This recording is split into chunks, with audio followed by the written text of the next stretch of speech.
Good afternoon and welcome to the Announce webinar. Super to have you all here. The title of the webinar is Exploring the Pain Points of Nigerian Designers in the Digital Fashion Industry. My name is Leslie Holden and I'm the co-founder of the Digital Fashion Group. And my fellow co-founder, Sean, and myself started the Digital Fashion Group in 2020 because we perceived a need for more digital skills in fashion graduates, and that also industry were calling out for more of these kinds of skills. So I'm delighted to be here today to talk with four thought leaders in digital fashion on the African continent. Irene Imeya, Jay Yomi, Anthony Ibe Boulay, and Beatrice Asim. Hello all, and I'm sorry for that pronunciation. Hope it was okay. I'd like you to each introduce yourselves and tell us a little bit about who you are and what you're doing. Just a couple of minutes introduction. So starting with Irene, the CEO of Announce. Okay, thank you so much, Leslie. My name is Irene. I'm the founder of Announce Digital Fashion. We had a vision to empower and create a platform for digital fashion creators in Nigeria and Africa subsequently to be able to showcase and bridge the gap between them and the outside world, for them to have access to technologies, education, digital tools. So that was the mission for Anna. I studied fashion design and sustainability in Paris. And ever since then, I've been into digital fashion. Great. Well, great to have you on this panel, Irene. And Joy, a creative technologist with over 61 million AR effect views. So tell us more about you, Joy. Hello, everyone. I am Joy Oshoyomi. I'm a 3D animator and an AR creator. I create effects, I create filters, I create lenses on TikTok, on Meta, and on Snapchat, respectively. I love tech. I love to use leverage technology to meet needs, and I've been creating effects since mid-2022. Mid-2022, I have had the opportunity of creating games, fashion, try-ons, accessories, headwears for sports to African Cup of Nations, lots of effects online for users to engage with. So I have a background in computer science, and with my knowledge of programming, 3D animation, 3D modeling, digital marketing, Photoshop, and all of those skills I've garnered over the years, it has helped me to create lots on the AR platform. And I'm on a mission to promote the African culture, leveraging AR. I intend to do this by churning out lots of African-themed AR experience to use. Wonderful. Thank you, Joy. Great to have you here. And Anthony. Yeah. Anthony, you're the co-founder and CEO of Redmoor. And it's great to meet you here as you were on our first cohort of the Digital Fashion Group. So it's really nice to see you in this webinar. Tell us a bit more about you and what you're doing just now. Yeah, thank you so much for the introduction, Leslie. My name is Tony. I am a product manager, a digital fashion specialist, and the co-founder and CEO at Redmore. My journey started in 2019 when I interned in a fashion house. Ever since then, I've ventured into digital fashion to going on to help brands and working with diverse creative teams to implement innovative digital fashion projects. I started Redmore in 2022 in a bid to help brands connect with younger audiences through digital experiences. And in a bid to solve that problem, we ended up creating Nigeria's first virtual influencer named Mojirade, a project I am very proud of. And moving on from there, we are currently working on projects to bring to life some projects to roll out basically, and for everyone to have access to and interact with. So thank you so much for having me once again. Great, Tony. It's great to see you again here. And Bernice, can you tell us something more about you? Bernice, you're a fashion lawyer, which is really interesting, and founder of the Fashion Law Institute. Yeah, thank you so much. Hello, everyone. My name is Bernice Atten. I'm the founder of the Fashion Law Institute. We're the first fashion law institute in Africa. Basically, I am at the intersection of law, technology, education, and policy. So basically, our institute actually serve as an advocacy center where we advocate for policies for the fashion industry. And to be honest, the creative industry in Nigeria and Africa as a whole, we do a lot of research and educational programs to educate the fashion industry really about the legal aspect of running a business. Because one thing we've seen over the years is that African fashion businesses are treated like charity. Most people do not really understand that it's a business that exists on a legal framework. So we do the work to advocate for policies and help with education to educate the fashion creatives about the legal aspect of the fashion industry in general. Thank you, Bernice. That's wonderful. The first question I want to ask is actually to all of you. And it's, what are the biggest hurdles you've faced in your respective journeys within the digital fashion scene in Africa? Because if you think that this webinar is about the pain points of digital fashion in Africa, so we really want to unpack issues and the hurdles that you've been facing. So we can start with Irene. Hello. Okay, so I would say, I didn't really practice in Nigeria, but after my study here, I wanted to connect back, home. And one of the issue I had was trying to convince traditional designers, to get digital twins. They saw it as expensive, because when you convert the dollar rate to the naira, it is very expensive to be able to get this product. So most times they'll tell you, if we opt for these digital options, how much would we sell? You know, it looks like it was only for the high-end designers that we had. So the average designer don't want to do it. They don't want to go into it. They just want to just do what they know how to do best. So I think that was the major problem, was getting traditional designers to even open their minds to, conceive the idea of going into digital fashion. That's a very good point. Anthony, can you build on that point? Yeah. So one of the biggest hurdles I've faced in digital fashion as a whole is in Africa, basically, has been the technological limitations. I can remember when I still started newly. I remember how it was difficult to get access to softwares like Flow 3D, DAS, and Blender and Substance. These softwares are relatively new in this part of the world, and I think it will take a while before people begin to see the actual importance of these software when it comes to advancing in design and when it comes to advancing in business generally. Um, I also think the cost of these tools, and the infrastructure put in place for them to run efficiently is also a challenge. The lack of infrastructure hampers the ability for designers, and brands to experiment with and adopt digital fashion, and at the same pace as those in more developed markets. Another challenge I faced was the lack of awareness. The digital fashion, I would always tell everyone that the digital fashion space in Nigeria and in Africa is a relatively small space, right? We are still quite a few people who are heavily invested in digital fashion.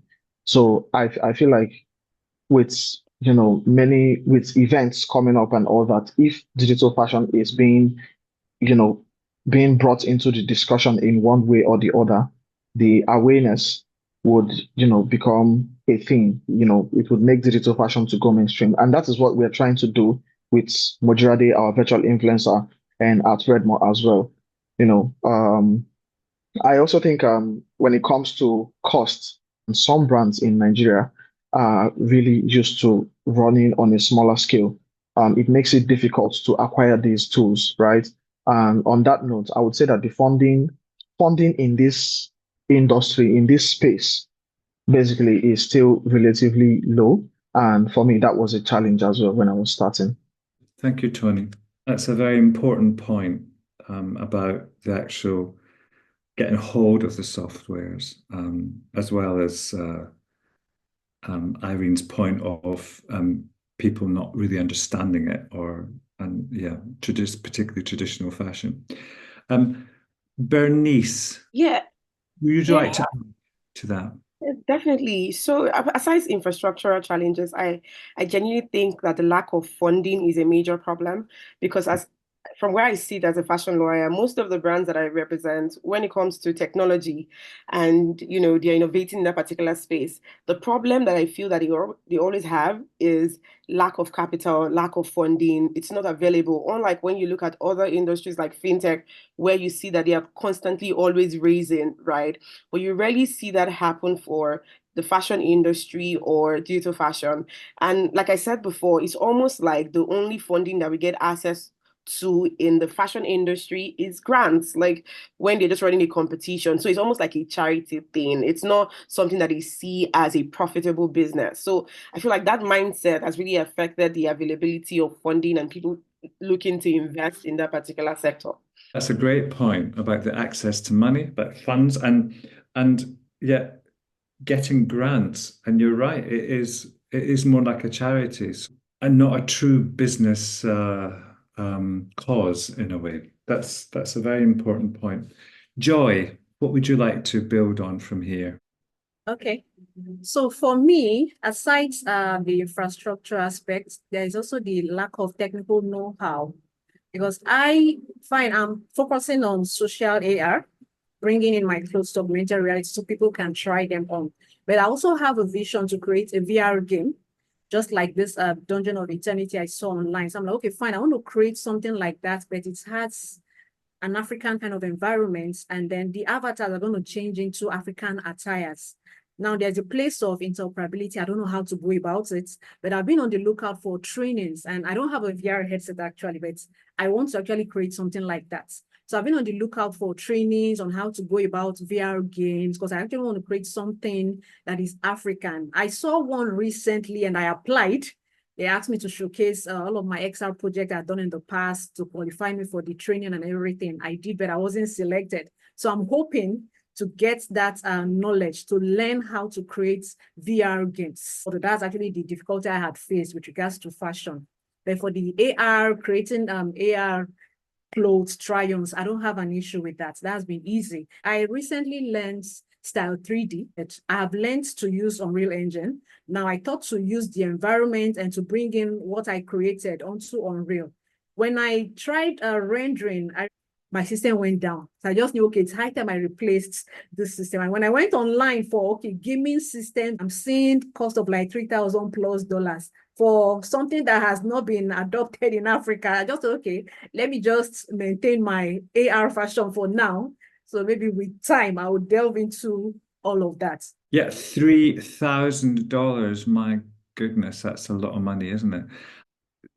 Joy, so lack of technical know-how, and also, I mean, you talked about looking for training that was difficult to find, and also the cost of building a system which would support a game, really. It's a familiar challenge, when, you come to the African environment and you talk about infrastructures and their costs. That is the reason we at Redmore are positioning ourselves, to bring in that expertise back home and, Mhm.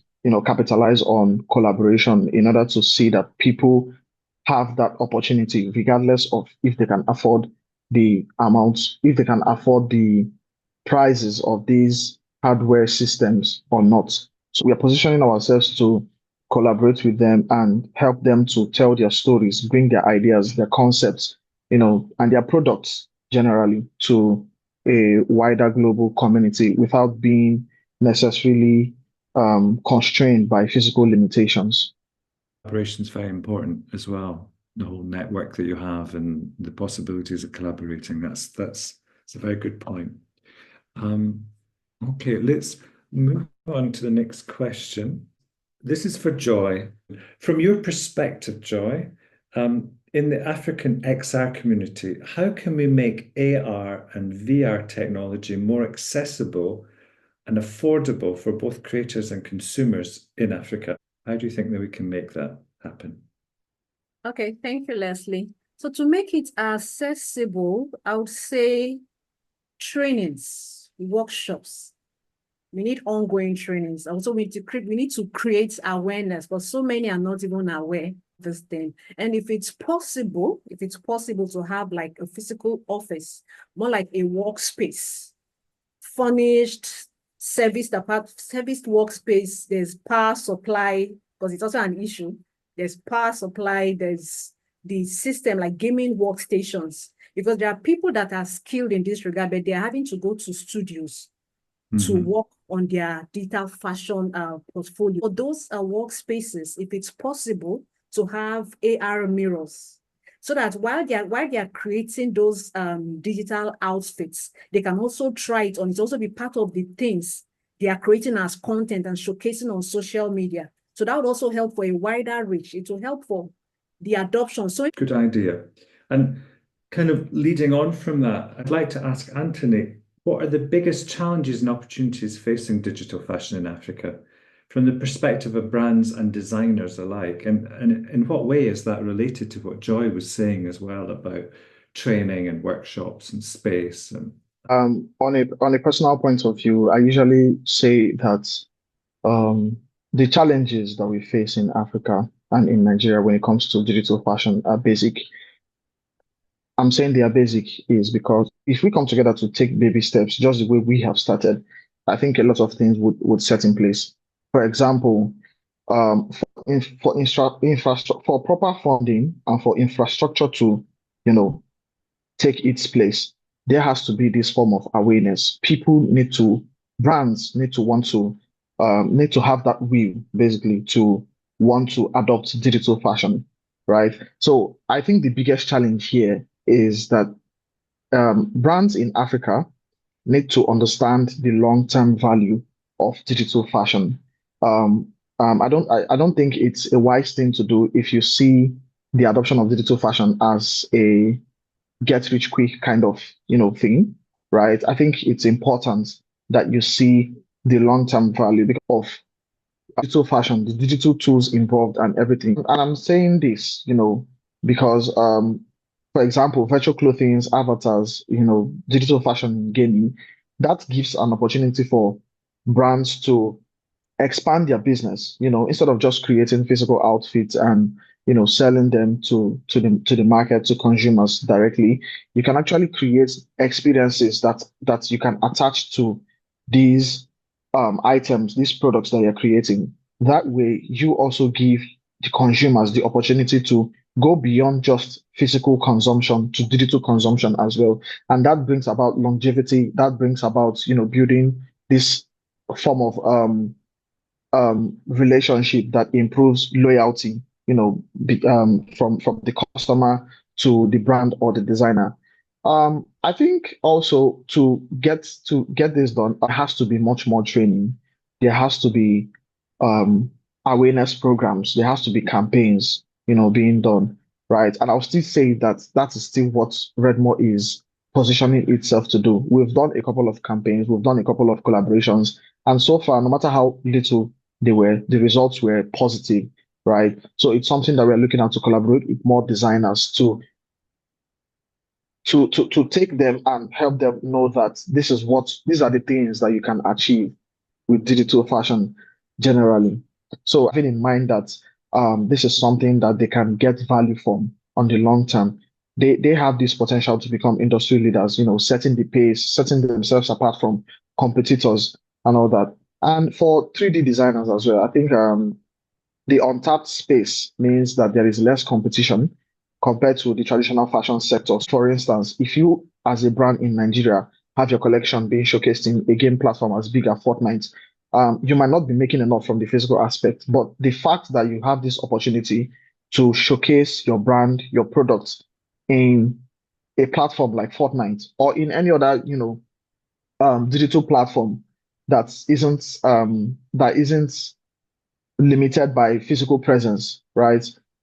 You have this big opportunity to tell your story to a global wider audience compared to, the physical shows and all that. So I think that is also an important aspect. Like, I think if we all come together to, you know, form this consortium where we can tackle these problems bit by bit, I think the future will be bright for digital fashion in Africa. Thank you.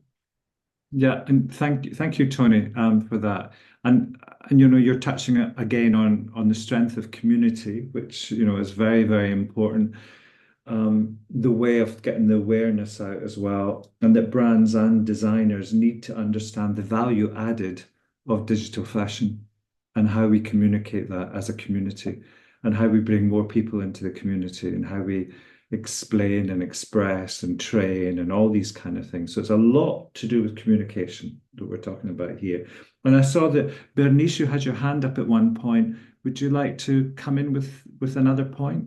Yeah. So I think that Tony actually touched on it, but what I wanted to say was from a business standpoint, because I've been on deals where I work with fashion brands who want people to sort of like create a digital design for them. I think the problem I see is that most people with the skills do not know exactly how to communicate their value to this brand, and that's what we're saying. We were scouting for somebody to help us render a particular design. It was just difficult. It was almost like everybody who was into 3D design was just posting pictures on Instagram. When you asked for like a quote or something, it's almost like they really lacked business skills. They couldn't really communicate what their offer was or what their price was. It was difficult to see the business side of what they were doing. So everybody we reached out to had some fancy designs online, but they could not exactly articulate the business aspect of what they were running as digital fashion. So I think that that's also a problem amongst like creators in the African digital market. That's a very good point, and it's a very good point which you can levy at any creative, and it is about training, and it's about the right kind of training to understand the value of the creation that you're making. And actually, the next question is for you, Bernice. From a legal standpoint, what are the most significant risks digital fashion businesses face in Africa, and how can they be mitigated? Okay, so fashion industry in general in Africa, we have a lot of problems. Like we have IP theft issues, right? And it's not even before we even come to 3D designs, the basic design, we suffer a lot because we do not have uniformity of laws. If you look at the European Union, for example, if I'm in Italy and I'm a designer and I create my designs and I name my brand and I protect it in that particular country, it is protected all over Europe, right, with a single application. But with Africa, it's not like that. So if you protect in Nigeria, you have to go all the way to Ghana to protect. So it's not just difficult, it's very expensive to actually do. So a lot of times people don't really even talk about IP protection at all because it's not exactly what it's to them. Like, why exactly would I want to go through all of those stress where there's not even money to be made from here? They can't even see it. So convincing people to actually protect their design is difficult because we have difficult policies.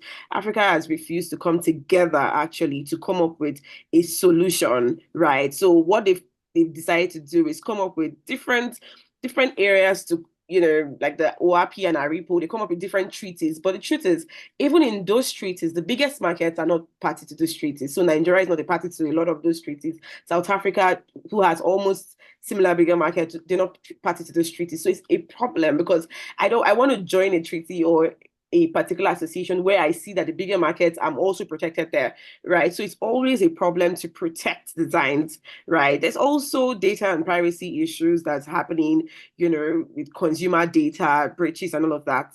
Always, always, always reoccurring, because most people do not even know that they don't know that as they are dropping their name, their information, those things, they don't know how it's going to be used or managed, right? And there's no accountability system. Yes, we recently had our data protection law, but it's still in the works, right? So a lot of people do not have understanding of all of those things. There's also contract issues. Most of the time, we like to do business like we're friends and we just do handshake and we just talk over WhatsApp and that's it, right? Most people do not take the time to document what is happening in a transaction. So it's either friends are entering without knowing what stake they have. Just really they don't really document a lot of things. And I think in general we do not exactly have a litigating spirit. We most likely want to leave everything to God to just help us fight our battles in Africa. And it's a problem because eventually, once you're not litigating, there is no case laws that is emanating to protect. Because I mean, if you look internationally, when digital fashion became a thing, there was already somebody who was willing to sue a particular brand. I think Hermes brand, when somebody created like a digital version of their brand, right? It was already a case law. Somebody was going to court to sue and get judgment, right? But in Africa, we do not have people who are very proactive like that. So we do not exactly have case laws to fall back to. So even as a lawyer and you're advising, you're just saying maybe it depends, because there are no solid case laws around these things to advise your clients on. So those are like the issues that I know that legally we face, right, in the digital fashion space. Yes, that's a lot of work for you to do now, isn't there?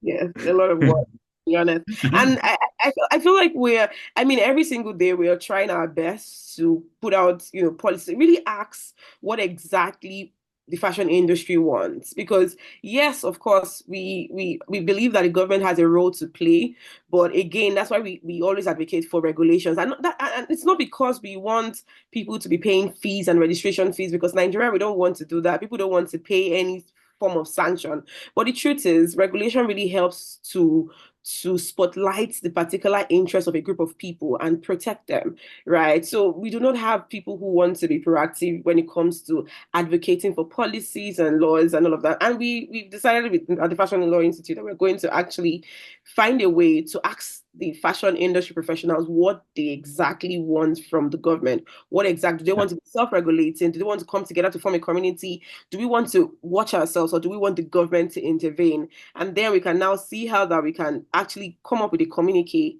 and provide it, send that to the government so they can see what they can do, because they are actually waiting for the industry. I believe that once we start seeing a lot of activities around the stakeholders in the fashion industry in Africa, the government would move. It's the same thing with the entertainment industry. It was not exactly talked about, but because Afrobeat is making rounds, we are seeing the money that is coming into that particular industry. Everybody's wanting to put structure into it and everybody's talking about it. But if for the fashion industry, I believe that if the stakeholders decide to come together and say that this is how we want to operate, this is the way that this is the standard of operations, this is what the barrier to entry would be, this is what everybody can do, this is how we're going to actually access capital, this is how we're coming up with a fund or policy, the government would actually back that up. But when we have everybody, operating in silos, just doing everything in their own corner and just hoping that a miracle would happen, it's really difficult to work with that. So yeah. Yeah, and it's so important to have the law first, isn't it, in many ways, because lots of the other issues that we've been discussing would be much easier to approach if there was a clear law and a clear kind of basic approach to how the business is being run. I mean, IP is such an important thing. Tony, you had your hand up as well. Yeah. So just to add to what Bernice was saying, I think this discussion is very, very, I think it's the most important discussion today in the creative industry in Nigeria and in Africa as well. Because I can remember during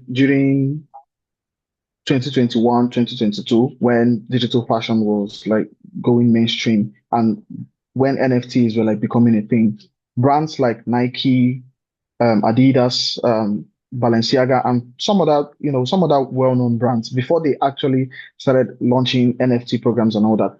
They started with filing for um IP rights or IP ownerships or something, right? And that was when they were like it became public that they were actually preparing for something. They were actually preparing to move into the digital fashion space, digital the whole digital economy basically.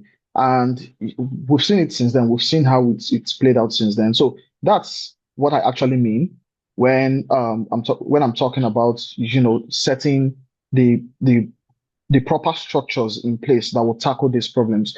Um, I think in Nigeria, and I'm sorry to say this, I think in Nigeria and in Africa, basically, people are more invested in making the actual money, getting the profit rather than, setting things in place, rather than paying attention to the structures in place for them to actually, make out that money. And that is why it is common for a fashion brand in Nigeria to for a fashion designer, a fashion brand in Nigeria to create a brand and then launch a collection and then sells the product without necessarily putting these things in place. So I think Bernice hits a very important point, talking about this approach from a legal point of view, about asking the fashion industry what they want. Because the truth is that the digital fashion industry, when it comes to funding, is having a setback because funding in the fashion industry, in the creative economy, when it is being distributed, is not even enough for the fashion industry.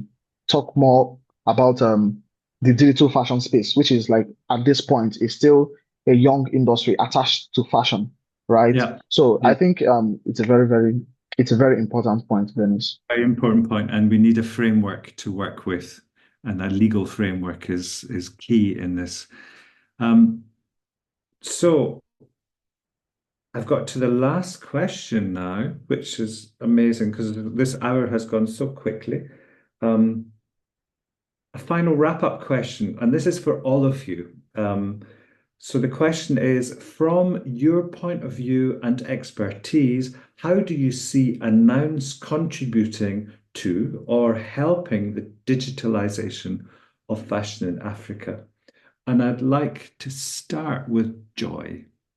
So they need to intensify publicity, both on social media, even if it's to grant interviews, partner with media houses to help publicize this event. That would also help create awareness. There's something like this that exists, that they also have a community for people interested in digital fashion. Then something else I want to add, they have a website. If it's possible, they integrate camera kits. It's something Snapchat has. They have this software development kit. You integrate it to your website. So your community members that are creating lots of lovely African dresses, trying to promote our culture out there, they can let people know that you can go try it on the website. So it would even help with traction to your websites. So I'm a proponent for social AR. So I'd also want to advise that they incorporate augmented reality filters on their social media pages. Yeah, good points. And perhaps we can go through Bernice and Tony before we come to Irene. So maybe Irene can kind of speak to some of the points that Bernice, Tony, and Joy are saying. So Bernice, what would be your point of view about how Announce could contribute to helping the digitalization of fashion in Africa? Irene, and I would say that they're doing an amazing job on the continent. I mean, hosting the first digital fashion exhibition, it's an amazing feat, right? However, I would like to add that they are at a very important point. And important point, I mean that they need to obviously take on awareness. And by awareness, I mean education.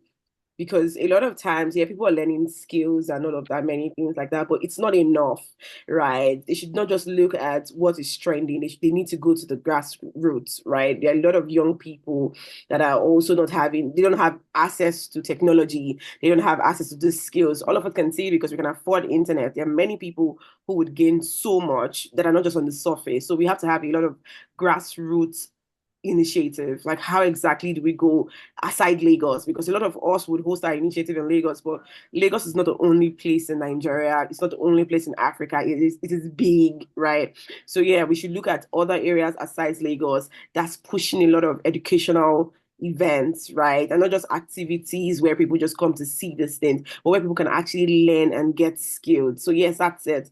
I believe that that's a very, very important aspect of it, teaching people, providing like educational materials, resources that people can actually benefit from, and also teaching people the business side of digital fashion. So yes, I see all these beautiful avatars, but what exactly is the business behind it? How can I make $1 from it? How can I make money from it? Right? I think they should also amplify and also demystify the idea that it's just really about just finding beautiful avatars on Instagram. There's a business around it that we need to talk about, so let people know about that aspect too. There should be a lot of classes held on that. People should learn like those skills and all of that. So yeah, those are like my 2 cents.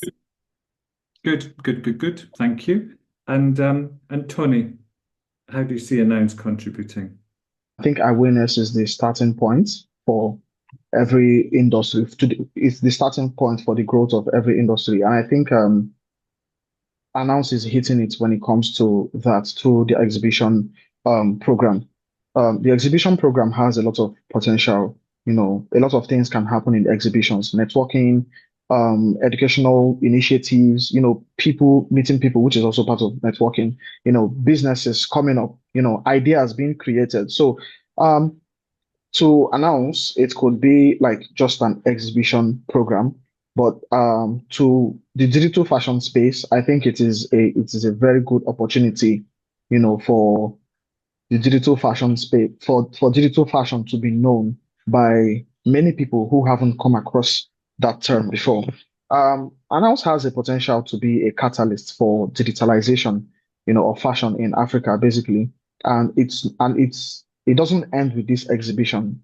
In fact, the exhibition, from my own point of view, seems like a starting point to something great in digital fashion because there can be a lot of things that can come up from there. And this is not just about creating just digital outfits, just the way Bernice said it. It's not about creating digital outfits. It's about creating life-changing solutions for brands. Creating ways for brands to connect, for brands to effectively connect with their audiences, for brands to understand their audiences the more. It is a solution for creating on a sustainable point, also on a sustainability point of view. It is a solution that can help to reduce the amount of waste, which is, in my own point of view, is the most important thing when it comes to sustainability in fashion. Reducing the amount of waste, reducing production costs, making smart decisions. So I think Announce digital fashion is the way they are positioning itself. I think is the perfect thing to do. Yeah. Good. Thank you very much. And then Irene, to round it off from this perspective, how do you see Announce contributing or helping to the digitalization of fashion in Africa? Anything we haven't discussed already? Okay, so I've been listening because this brand was created off listening to people. So I would say that first we are very passionate about community. We're always reaching out to communities, trying to partner. Okay, bring your communities. Even this event, we gave codes to all the communities, gaming communities, the animators. We have so many communities. We had to give them free codes for them to come to the event to actually experience these things. So one thing we are actually having difficulty is reaching out to brands outside, like can we even say Future Front Row, Dress X. We wanted them to at least have like even if it's a showcase, right? For our people to see. Because I was so blown away with what I saw Future Front Row do in terms of exhibition. And I was like, we need to get this back home. But getting to them, trying to mitigate and let them come back home is a problem. So what we did for this event is to try and be local. So we started looking for people who are not known, people who are trying their best to actually develop these things by themselves, for them to bring it on, like, okay, let's see how we can, all of us can come together and, form a community and, showcase these things. And also, we're also trying to, like what like what Joy said, workshops. Um, First of all, I know the idea of internet workshop is very, very is not so welcoming in Nigerian community, because they want something physical. So that is a step. So what we do is we try to host workshops every 2 Saturdays. We bring on experts. Like, I know Joy is about to take a class on AR and VR very soon. And for Bernice, we have a class for her, so she can come and talk about the business aspect. So we try to bring in experts from different communities to actually teach people. And even on our community where we are gathering designers, most of them are actually traditional fashion designers. Those are the people we are targeting. I mean, we would love digital designers to come on if they want to, but we are really targeting traditional designers to actually teach them the digital side. We have so many. We even have like a few artisans, tie and dye people, people who weave, people who crochet. We want them to actually be able to see that there are other places they can, get their pieces on. So we are trying so hard to, spread awareness. And this first event, we actually had to bootstrap because we wanted to actually give these people a platform. It is not enough for us to say, come and show, come and learn this and come and learn this, but there's no platform for them to showcase their work. We were talking to I think Ukwo today, and we're like, we want to, she has a community that does tie and dye for her in the north, right? And we were like, we want to tell these people's story, because this tie and dye pits can go on for years and they will be unrecognized. So we want to go there, tell their story, get designers, 3D designers to actually show a 3D piece of those people, how they died, the art behind it. So we are trying to get communities that are not known to actually come and tell their stories. And also, we are trying to document the aspect of African fashion, Nigerian fashion that is actually going away. Everybody is focused on Gele now and, Buba and Iro, but we want these other cultures that are dying that people don't know to actually come out. So we are trying to document these things and make sure that in the next 100 years, they can call upon the, you know, past designs, and they won't be hard to find, right? I was talking to a gaming community. I think they call them Deluxe Gamers. They are a community of game developers. And he was saying that what they are working on, they are trying to document hairstyles. Everybody is focused on cornrows and afro, but we have traditional hairstyles that have gone away, and he was so disappointed with, I think he said, the Wakanda film. They only focused on one hairstyle because we have so much hairstyles and are not documented. So they are on their project. They are trying to get all the ancient African hairstyles to actually be on that game. So there's so much potential around digital fashion. I'm even getting excited talking about it now. So we are so focused on community building and help making sure that these small developers that have dreams, that have ideas, how we give them a platform to be able to encourage them, because we hear a lot of these projects. I mean, I was talking to Tony and he was telling me about Moji Radi, and he was like, he actually abandoned it for a while. Like, them, because it's not motivating enough. So our platform is to actually motivate everybody to continue their project. Don't give up. Don't think that nobody's looking. They want to, yes, I understand you want to make a living, but they are passionate about these things, and because they want to make a living, they always have to switch, and go and do something else. So our platform is to ensure that these people keep being motivated, keep creating. So I think announced to be 1 year next month. So we were able to achieve the event in a year. So yes, we are taking everything into consideration and we'll do our best.